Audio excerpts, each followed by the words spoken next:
Pokemon cards, they've always been highly collectible, but while some cards are worth thousands, others hurt to look at. So what if we were asked the Pokemon community to rank every Venusaur card ever printed? The Google form was made, the results are in, so it's time to answer. What is the best Venusaur card? This is Statistics, let's begin. I laid out every card, all 22 of them, in release date order. I had fans rate the cards 1 through 5 on their art. Additionally, I asked them to give me their favorite and least favorite card to get a definitive winner and loser.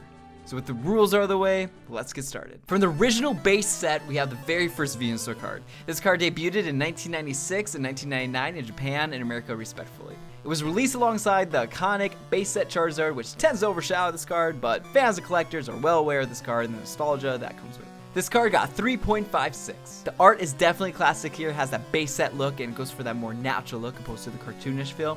Nostalgia definitely can't be ignored here. Before the next set, we need to stop and take a look at the very first promo Venusaur. It was released at the start of the new millennium, year 2000. So this card actually scored higher than the original card, even though the art is simply copy-paste from art already made for the games, just shifted over to the right for a little edge. But clearly, that's not always a bad thing. Erica's Venusaur is unique as it's the only set where gym leaders own Pokemon like this. Unfortunately, we never got this mechanic back. This card scored a 3.39.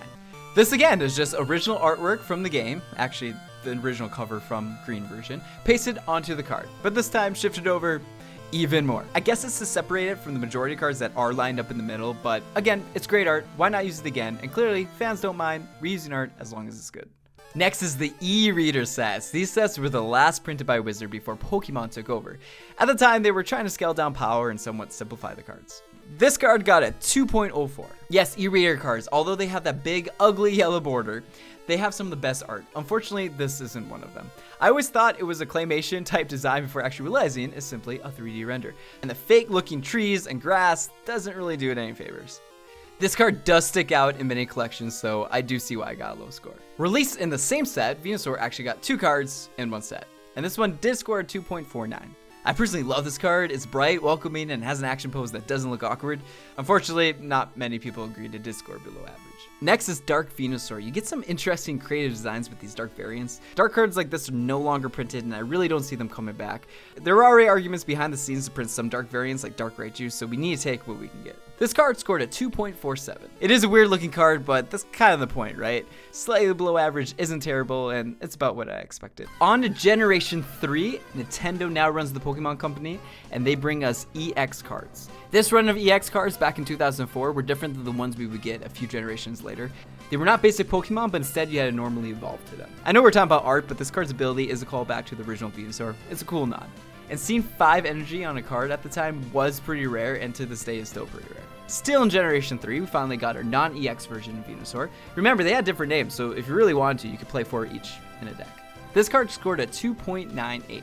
It's actually interesting. A lot of Venusaur cards are either 3D models or just a picture of Venusaur pasted onto a background. But this card is actually original artwork of Venusaur in his surroundings, which is pretty neat, and I wish we had more of it. This is the last Venusaur card printed in Generation 3, and it was released in 2006. This card scored a 2.79. Average card, the art isn't awful, but it isn't the most flattering either. The crazy abstract flower background's really cool with all the colors, especially since one move is called Toxic Sleep. It makes sense. Starting out the new 4th generation strong, or not, this card scored a 1.88. The art here is really bad, and it's the first score below 2. 3D models just don't look good on trading cards unless they are well rendered and edited to work on a print, especially if there's no action pose. This is literally Venusaur's T-pose from Pokemon Battle Revolution. Don't think we would have noticed. We have our second Venusaur card from the 4th generation, this time not 3D rendered. This one got a 2.75. Not much to say about this one. It looks a bit sloppy, but we do get to see Venusaur using Razor Leaf for the first time, so there's that. Yes, next is a Pokemon Rumble exclusive, if you remember that game. This one got a 1.83. I mean, I saw this low score come in, but really, it is a promo card for a game. A card as an advertisement is never really a from the heart inspiring card. But really, it is just a screenshot from the game. Maybe not the most eye-pleasing game, but I really don't see how else they could have improved this card. Venusaur is back to form with his first card released in the 2010s, released in 2012 during the Black and White generation. It is worth noting that we never did get a Venusaur level X card during this time, even though we did get a Charizard level X card. I think the crime speaks for itself. Slightly below average card. I like the cliffside in the background and the environment, but Venusaur is just kind of sitting there filling out most of the card. Next are the EXs from the X and Y era. Now these are basic Pokemon now, and in a lot of cases, they would evolve into the Mega variants. This card of Venusaur in particular was actually printed a lot, 5 to be exact, since it was also featured in 2 promos and the evolution sets. It was the first time Pokemon ever printed out full art variants as well. We have 5 scores for this one. We got a 2.53, a 2.5, a 2.43, a 3.12, and a 4.19. The new pop-out design is a new take on card space. Now, level X cards did do this, but Venusaur never had one, so this is his first shot at it. It is interesting in noting that the classic design is way below the original. And yeah, the full art promo gives us a great stylized version of Venusaur, a 2D look, and I am not surprised that we got this high of a score. Definitely a fan favorite, giving us a 4. Vileplume and Scyther can also be seen in the background, just a little extra bonus. Alright, next are the Mega Evolution cards that the previous cards would evolve into. They scored a 3.09, a 3.04, and a 3.28. The full art obviously takes the best rating here. It's neat to see them do a classic looking full art, as to say this might have been what full art cards would look like if they were made back in 1999. Venusaur as well, the other Gen 1 starters, actually got 2 EXs during the run of the X and Y sets. This card just looks too much like the other Venusaur EX. I feel like there's only so much you can do with Venusaur in the pop-out design, and it shows. Onto the second of the 2 Mega Venusaur cards. This one scored a 2.96. Again, the design of Mega cards need to fit a very specific mold, not just with Venusaur, but all Mega cards. So these 2 Venusaur cards, Mega Venusaur cards, do end up looking very similar to one another. Released in 2017, this is actually our last normal Venusaur card we ever got. All cards from here on out are either going to be GX or V cards. And unfortunately, it gets a 2.1. Too bad this is the last normal board card we ever got, because again, it's just a 3D model. Actually, the same 3D model used for the EX cards. They really did just copy and paste that model they already had into a room and call it good. This really does show how the 3D model works for pop-out cards and full arts, but it looks way worse than just normal bordered cards. Okay, we're jumping to 2019. We have our first GX card, and it's Venusaur and Snipey. These cards were called Take Team cards, and they featured few variants and massive HP totals. So these Take Team GX cards actually had 3 variants. The original was always this nice hand-drawn style. The second one was some kind of full art, and the third one was a 3D render, but made like a simple background with a filter on top of it. So that said, we have 3 results. We have a 3.22, a 3.15, and a 2.72. I really like this card. We finally got a clay version of Venusaur, a style that most Pokemon actually got by now, and the normal art style I really enjoy quite a lot. The simplistic full art versions are not my favorite, and it seems like everyone agrees on that. Okay, and we actually got a second Take Team Venusaur, this time with Celebi. This one scored a 3.43, a 3.64, and a 2.71. Both Take Teams scored well, but this one did score a little higher. Being with Celebi definitely doesn't hurt.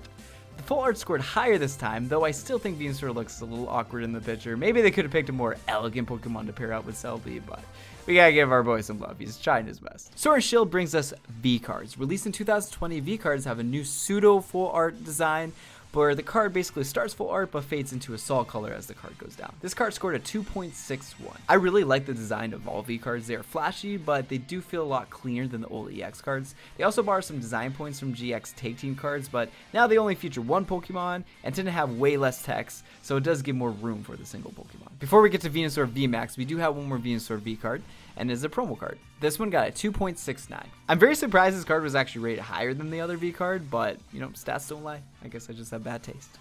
Okay, and our last card, Venusaur VMAX, a crazy 330 HP card. It was released in 2021 as a promo. They did a great job making this card feel big, and the rainbow background that VMAX cards tend to have is always a cool look. So here are the cards in rated order. So the X and Y promo actually rates the highest, but what if we ask the community their all-time favorite? Will it be the same? Well, we get a 17% picking the base set Venusaur and 16% picking the promo. So it is crazy the original Venusaur got a 3.56, below a few cards, but when you're asked what is your absolutely favorite, it got number 1. So I think this has a lot to do with, even though the original card isn't a top S tier card, it does hold a special place in a lot of people's hearts. So now the least favorite card of all time is, of course, the Rumble promo, with a whopping 32% of people picking that as their least favorite card. So the next one would be the e-reader 3D art at 11%, but that's a huge gap. Special thanks to everyone who contributed to the survey. I really do appreciate it. Here are some comments people left on the survey. If you'd like to see more survey videos of Pokemon TCG or other Nintendo related surveys, subscribe, leave a like, you know the drill. This has been Statistics. Enjoy your day.